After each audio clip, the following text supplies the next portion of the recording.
morning, everyone! I am Miss Willow, and today I feel like a topic of struggle should be brought up and possibly even patched up with an easy, light-hearted tutorial-style video. Many people struggle with the concept of drawing wings. Overcomplicating art is something that beginners, as well as very visual, draw-from-the-heart learners like myself, might even find struggle with following. So I am here today to try and undercomplicate this process. Let me know if this helps you at all, and what you would like to see next.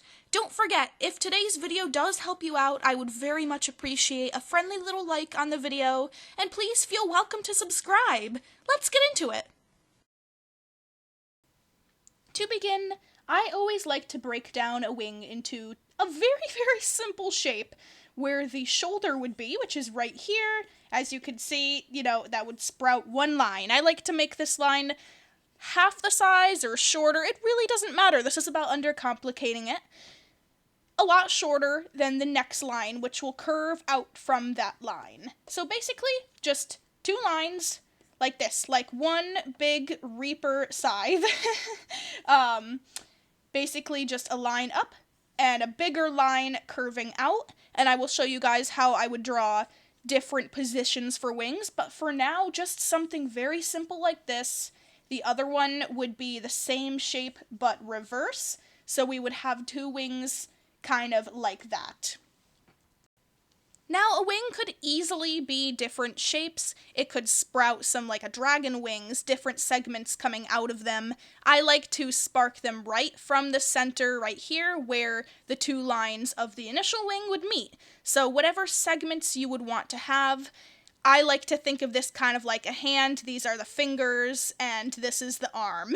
I know that's a very bad representation of a hand, but I think you get the point. It's very simple to think of once you can visualize it. A dragon wing, you might have segments like this. You might want to curve them in like webbed. You might like something very different than the next person. So it's all up to how you want your wings to look. Are they bulgy? Are they fluffy? Are they layered and feathered? And I will show you guys how I would draw each of those styles.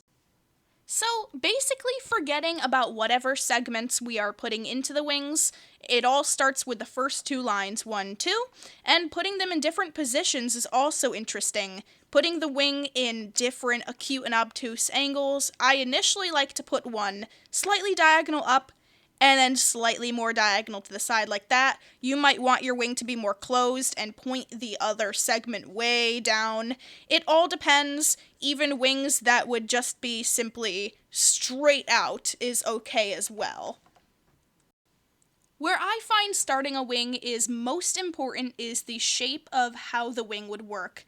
I like to think of this larger segment as being the pointier, thinner version of the wing. Connected to the body, I like to think of that as a much thicker shape compared to the skinny other segment of the wing. So I like to go in a shape like that. So, starting from the center points, I like to just draw a line diagonal like that, just to show from the center where the two lines initially meet, inside the wing, just another line, just to show us where they split segments. I decided to give my wings just the outline a little bit more easier, nicer lines to show you guys. I made the line in between just a segmented dotted line to show that we're not actually drawing that out, but that's rather just in the imagination. The other points that I would make is this line right here, pretending that that is where the wings will sprout out of whatever character or animal's body. I like to say, making that thicker coming out. So basically, this looks very complicated, and that is totally not what I want to go into. So pretend this is super easy, pretend that none of the red and blue lines are there. I like to simply do one thin line, one thick line, one thin line, one thick line. Kind of like a seagull flying in the distance, but totally sideways. Like someone took that seagull and went, yoink! There you go, sideways! But just basically, this wing right here is a lot thicker, a lot larger than this segment here, which is a lot more skinnier, but they always get thicker when they enter the next segment. So this line right here, you can see, starts out thin, gets thinner, but the triangle gets thicker once it meets segment B, A and B. So once that is there, it gets thicker on the bottom segments, and skinnier at the points. If this doesn't make sense, basically, it is a shape like this. First line, second line. Dip, big dip. First line, second line, big little dip, big dip. And that is basically a shape. Now, let's add some feathers to this. First, I want to pretend that there are feathers on it. I will go into other segments as well, if you wanted more like dragon wings or bat wings. But for feathers, again, following that this second line down is fluffier and bigger than the other one in per se, right here where the shoulder would be, I always like to put a little lump. Just a little lump that goes in on itself like that, just to shape out like this is a muscle here, going right up to the elbow, pretending that that's kind of the elbow, and then right into the wing, the big, long, beautiful segment right there. Now, if you were to add feathers, I like to put big feathers on the top. Don't worry about being sloppy with this. I personally like a style that is not exactly symmetrical. I think that it looks really good, so first of all, just feel free to splay the feathers out like this, just kind of like in a round shape. They can be different sizes, but generally making them smaller as they go down to the middle segment here. So basically, once you have those feathers in, we are going to round out the bottom segments, much thicker and fluffier. Smaller feathers, but a lot fluffier. So again, starting out again, rounding the feathers out. Don't worry about being sloppy with it. Feathers can be sloppy. Everything can be sloppy. And this is about drawing from the heart, not following exact perfect feathers. Again, everybody has a different style, and you might like symmetry. You might like having the feathers perfect, and you can totally do that. But in this tutorial, you could follow that as well. But in the initial shape of the item, or the wings that we are drawing, it is okay to be sloppy with it to get the general shape. So we have a nice big feathers like this, circling down, and then little feathers starting another circle that's a lot rounder. So once you have that, it's all about just experimenting with it. Not being afraid to make it messy, not being too worried about whether they are symmetrical or perfect in shape, or whether the feathers look like feathers or not. This is all what I feel makes art overcomplicated for some people. Again, that style works for some people. Some people are totally content with that. People like me, I am not content, and it stresses me out to try and make art perfectly. So what I like to teach is to just wing it. Get it? Alright, so now we have a wonderful, wonderful outline of what the wings and feathers would look like. I just extend the lines a little bit into each other. It doesn't matter, again, how neat or organized. I add second layers, more layers of feathers. Again, they can be sloppy. You can still tell that these are wings, and they can be just as angelic as you want them to. Again, on the inner segments, just kind of following the same shape here, right here, but smaller feathers. You see these follow the same order. You can even have some feathers sticking off of the character. Oh, too big of an eraser. You can even have them coming out like that, making them a little bit more shaggier on the tips. It's all up to style, but this is basically how I would draw feathered wings. Again, add all the detail you want. This is about having fun and drawing from the heart, not following exact shapes and measurements. I say just wing it with this.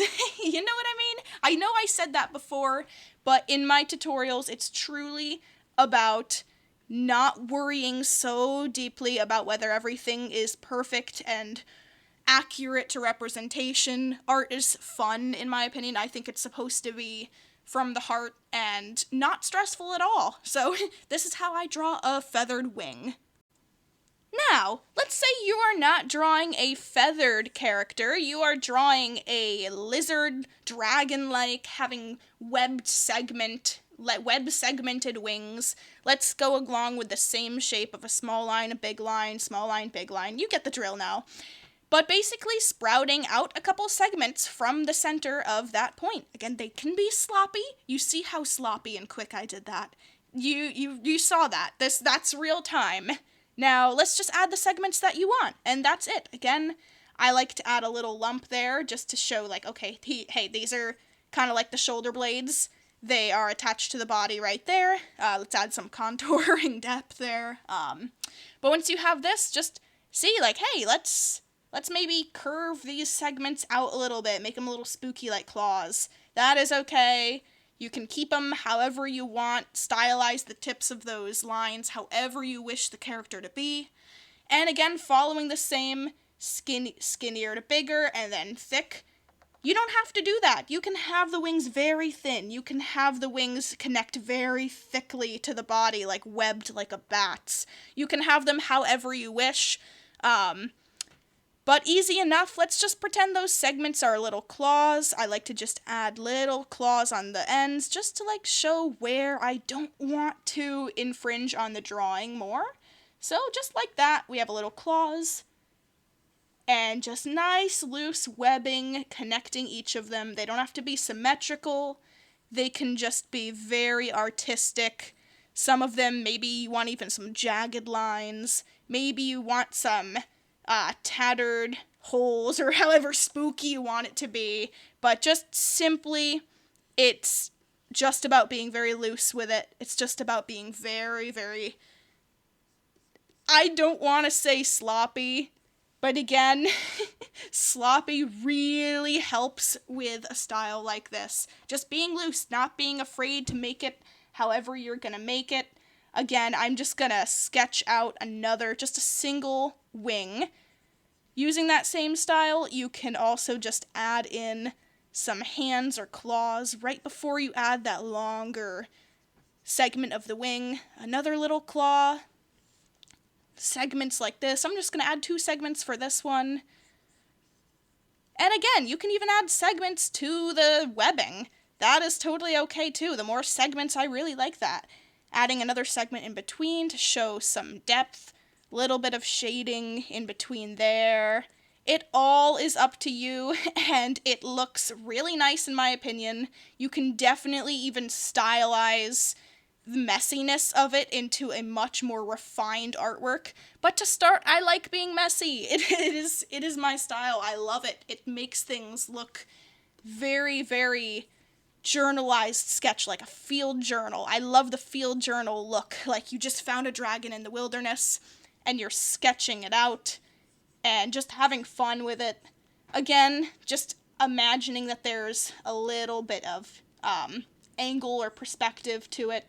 You can make the lines for the second wing in kind of like a 3/4 look, even segment it a little bit shorter, a little bit skinnier, just to look like, oh hey, this wing's further away from the first wing I drew. That is okay. That is how I would draw this from a different angle. Again, just being loose with it, not worrying too much about what is going on is just how I de-stress from art. It is not supposed to be stressful, at least not the art that I do. Now let's say you want to curve the wings in different positions. I originally started by showing you guys a general front-facing wings like that, but you can just angle these. It's using the same 2 lines here, shorter line, bigger line, shorter line, bigger line, skinnier wing, fatter wing, skinnier wing, fatter wing. It's the same thing, just angle it however you wish. If you want a character whose wings are like much more spread out, you can even make those wings spread out, make them a lot taller. That's just changing a little bit of the shape. Like, imagine this can even be transformed into a different angle. It can be transformed into a longer, skinnier, not as spread out. It's all about kind of the changing how tall, how short. And it really isn't that much to stress out about. It is what it is.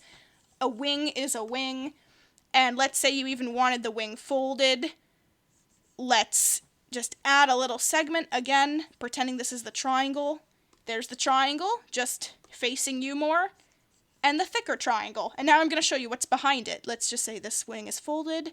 This segment is this segment, except it dotted line is behind that one, so it looks like the wing's folded. Let's just quickly put some feathers over that and see how that would equate to actually being colored in. There's those big feathers that we drew before, and the little puffy feathers. And again, once you look at that, folded wing. Again, this is very messy and sloppy. You can refine it however you please, but it's simple as that. A couple lines, shorter lines and big lines.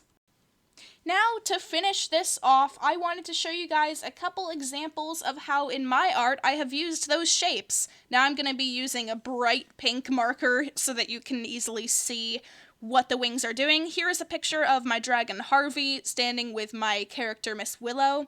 Again, the wings sprout out like that, go up like that, and have a larger triangle point, and of course, it is a folded wing. Here, another more realistic dragon with tattered wings.